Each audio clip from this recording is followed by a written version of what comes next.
ಆಪಲ್ನ ಬಿಟ್ಬಡಿ silver ಜಗತ್ತಿನ 3ನೇ ಅತಿ ದೊಡ್ಡ ಆಸ್ತಿಯಾಗಿ ಹೊರಹೊಮ್ಮುತ್ತಿದೆ. ಯಾವುದೋ ಒಂದು ಕಾರಣಕ್ಕೆ ಚಿನ್ನದ ರೀತಿಯಲ್ಲಿ ಸಿಲ್ವರ್ ಮೇಲೆ ಹೋಗ್ತಿರೋದಿಲ್ಲ, ಬೆಳ್ಳಿ ಮೇಲೆ ಹೋಗ್ತಿರೋದು ಪ್ಯೂರ್ ಡಿಮ್ಯಾಂಡ್ನಿಂದ.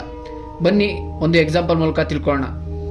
ಸ್ಯಾಮ್ಸಂಗ್ ಒಂದು solid state EV battery production ಮಾಡ್ತಿದೆ. ಇದು ಕೇವಲ 9 ನಿಮಿಷಗಳಲ್ಲೇ ಚಾರ್ಜ್ ಆಗುತ್ತೆ. ಒಂದೇ ಚಾರ್ಜ್ನಿಂದ 900 ಕಿಲೋಮೀಟರ್ಸ್ ಓಡಬಲ್ಲದು. ಆದರೆ ಇದಕ್ಕೆ 1 kg ಸಿಲ್ವರ್ ಬೇಕಾಗುತ್ತೆ. ಈಗ ಈ ಬ್ಯಾಟರಿ ಇವಿ ಮಾರ್ಕೆಟ್ನ 20% ಮಾರ್ಕೆಟ್ ಶೇರ್ ತಗೊಳುತ್ತೆ. There are reports claiming that ಇದೊಂದೇ ಜಗತ್ತಿನಲ್ಲಿ ಇದುವರೆಗೂ ಉತ್ಪಾದನೆಯಾಗಿರುವ ಬೆಳ್ಳಿಯನ್ನು ಬಳಕೆ ಮಾಡ್ಕೋಬಹುದು ಅಂತ. ಇದಕ್ಕೆ ಸಿಲ್ವರ್ನ ಅಕ್ವೈರ್ ಮಾಡಿಕೊಳ್ಳೋಕೆ ಸ್ಯಾಮ್ಸಂಗ್ ಏನ್ ಮಾಡ್ತಿದೆ ಗೊತ್ತಾ? In October 2025 Samsung prepaid financing agreement with Canadian minor ಅಂತ ಕರೆಸಿಕೊಳ್ಳೋ ಸಿಲ್ವರ್ ಸ್ಟೋಮ್ ಮೈನಿಂಗ್ ಜೊತೆ ಮಾತುಕತೆ ಮಾಡಿಕೊಳ್ಳುತ್ತೆ. ಇದರೊಳಗೆ ಸ್ಯಾಮ್ಸಂಗ್ $7 ಮಿಲಿಯನ್ ಮುಂಚಿತವಾಗಿಯೇ ಅಪ್ರೆಂಟ್ ಫೈನಾನ್ಸಿಂಗ್ ಮಾಡುತ್ತೆ. ಯಾಕೆಂದ್ರೆ La Parrilla silver mine complex in Mexico restart ಮಾಡ್ಕೊಳ್ಳೋಕೆ. ನಾವು ಇದು only EV and only Samsung. Imagine solar, AI, semiconductor and telecom, ಇನ್ನು 100 ಡಿಮ್ಯಾಂಡ್ ಡ್ರೈವರ್ಸ್ ಮತ್ತು ಇನ್ನಿತರೆ ರೀಸನ್ಸ್ಗಳಂತ ಬಂದ್ರೆ ಇಲ್ಲಿದೆ ನೋಡ್ಕೊಳ್ಳಿ.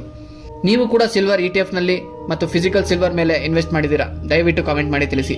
ಮತ್ತೆ ಮುಂದಿನ ವಿಡಿಯೋದಲ್ಲಿ ಸಿಗೋಣ. ಧನ್ಯವಾದಗಳು.